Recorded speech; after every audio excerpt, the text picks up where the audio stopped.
के नाम पर, तो उससे कितना फ़र्क पड़ता है भारतीय योग पर?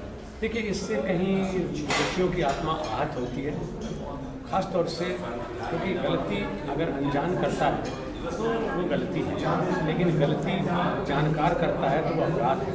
योग के अगर आचार्य हम हैं, योग के वक्ता हम हैं, उस नाम पर हम अधिकृत चीज़ों को सामने लाते हैं जो कि योग की जो परंपरा है हमारी भारत की, वो उसकी अनुमति नहीं देती है, तो निश्चित रूप से संस्कृति के साथ और देश के साथ एक अपराध माना जाना चाहिए। ऐसा मेरा निजी सोच है।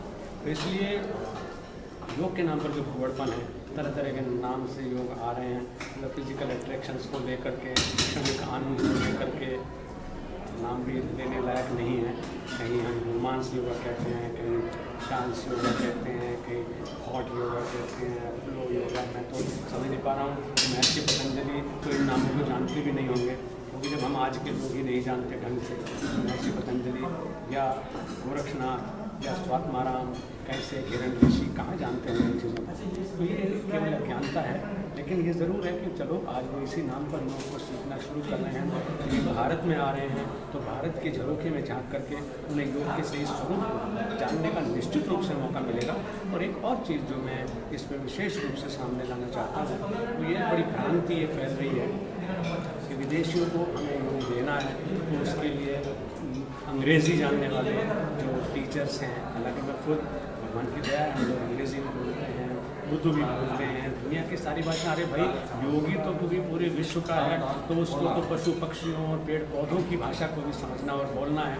और यहाँ तक कि जब हम मौन में चले जाते हैं तो उस समय हमें सबसे ज़्यादा गहरा सम्मान होता है। लेकिन फिर भी जो भ्रांति है कि अंग्रेज़ी बोलने वाले लोग आकर के योग सिखाएँ, और इसमें तो वो जो परंपरा साधना में लोग लगे हुए हैं उन तक तो लोग पहुँच ही नहीं पाते। हमारे देश की ये विरासत रही है कि यहाँ पर पूर्व में भी पूरी दुनिया के लोग आते रहे और उन्होंने यहाँ से सही रूप में भाषा को सीखा, यहाँ संस्कृत को सीखा, हिंदी को सीखा, और फिर जो यहाँ के गुरु हैं उनकी भाषा में उनसे ज्ञान को लिया।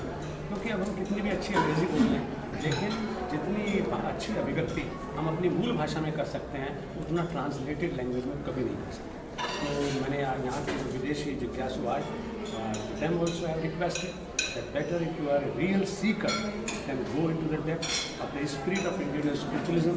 And Indian spiritualism calls you that you should learn Indian languages, Indian culture, you should learn what is the secret behind Indian dresses, and then you should apply yoga into your personal life and into social life, not only up to you only, but in the respective countries, and that will have to be the cultural ambassadors of Indian system of yoga science. Thank you. Thank you, sir.